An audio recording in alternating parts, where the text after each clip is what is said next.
teman-teman sampelnya 30 ya. Nah, ketika sebelum kegiatan penyuluhan ini nilainya. Ada yang dapat 25,51, ada yang 26,68, ada yang 42,24, dan seterusnya. Kemudian dilakukan kegiatan penyuluhan, nilainya ada yang berubah nih. Ada yang naik jadi 26,01, kemudian ada yang turun dari 26,68 menjadi 26,53, dan seterusnya. Nah, tahap selanjutnya adalah teman-teman memindahkan data pretest dan posttest ini seperti ini, tabel ini. Jadi kasih nomor pretest dan posttest. Nah, pretest teman-teman kasih simbol 1, maka tulis di sini 1.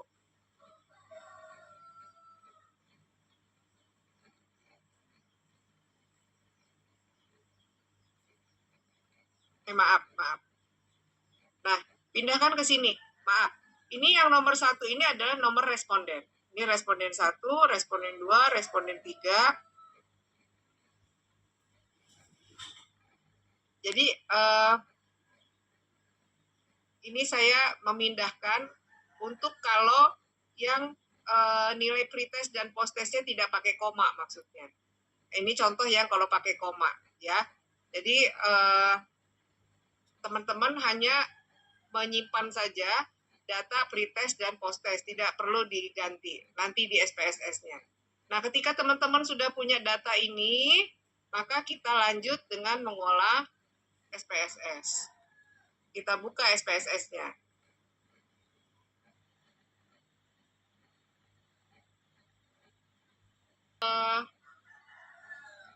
Saya kasih nama dulu, pretest.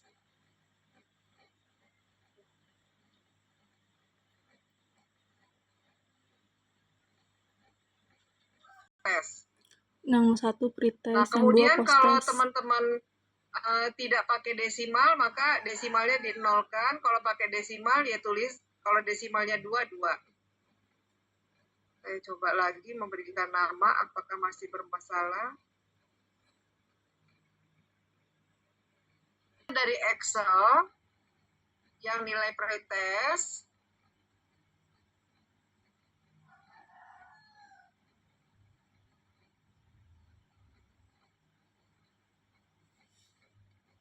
yang nilai 25,25 itu,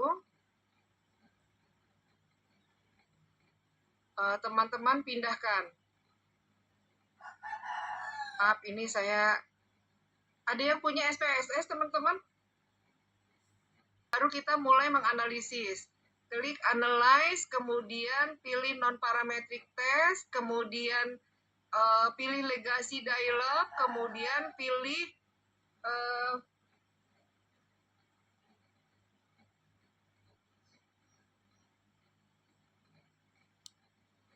relatif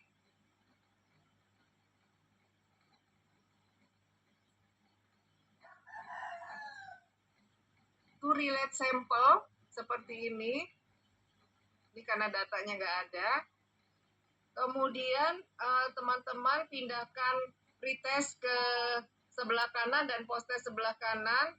Kemudian klik Wilcoxon, maka nanti akan muncul hasilnya.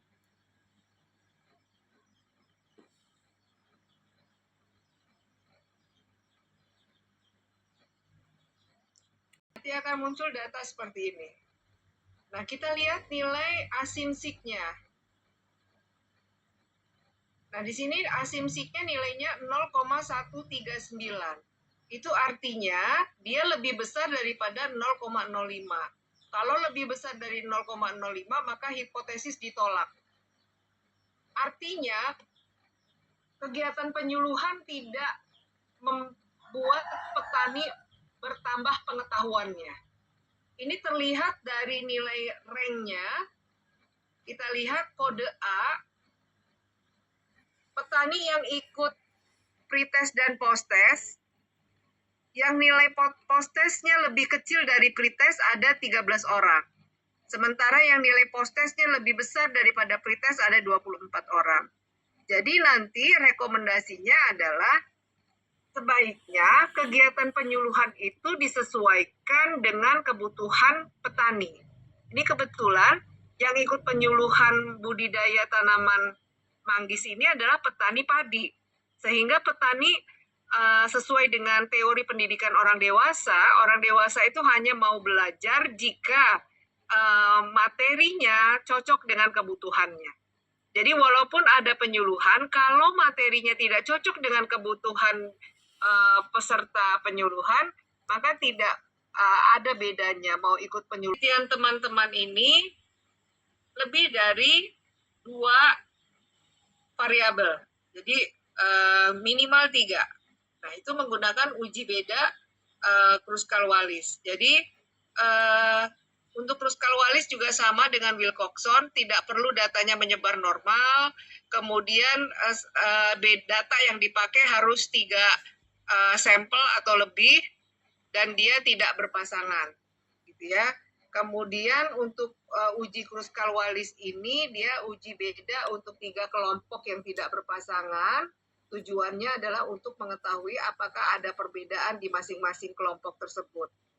Ya, tahapannya sudah saya tulis juga, buka SPSS sampai menganalisis datanya, hasilnya akan seperti ini untuk Kruskal-Wallis. Nah, nanti sama kita ngelihat dari nilai asimsiknya. Kalau dia lebih kecil daripada 0,05 maka hipotesis diterima. Kalau dia lebih besar maka hipotesis ditolak. Gitu ya. Itu untuk Kruskal-Wallis. Jadi kalau nilainya lebih kecil daripada 0,05 kesimpulannya ada perbedaan atau hipotesis diterima. Nah, kita latihan untuk mengolah data dengan antara 3 sampel yang tidak berpasangan. Nah, pada kesempatan ini saya ingin melihat apakah terdapat perbedaan produksi padi dalam ton setiap panennya pada Kabupaten Pandeglang, Lebak, dan Serang. Berdasarkan hasil data di Kabupaten Lebak, itu kata responden pertama, dia kata petani yang nomor 1 hasilnya 35 ton. Petani 2, 12 ton. Petani 3, 2 ton. Petani 4, 7 ton, dan seterusnya. Nanti teman-teman 30 ya sampelnya. Begitu juga petani di Lebak dan Serang. Nah, setelah kalian punya data ini, maka langsung kita buat coding. Pandeglang kita kasih angka 1, kemudian Lebak kita kasih angka 2, kemudian Serang kita kasih angka 3, gitu ya. Nah, kemudian datanya kita pindahkan.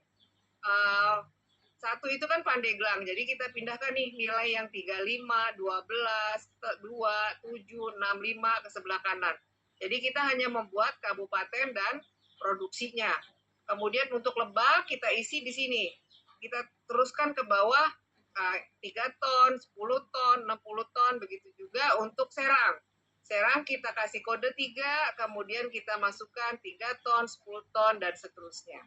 Setelah kita punya data ini, kita buka SPSS, kemudian biasa kita berikan nama dulu, kabupaten dan Pandeglang, kemudian kita pindahkan angkanya, kemudian setelah dipindahkan baru kita ngolah data. Sebentar ya.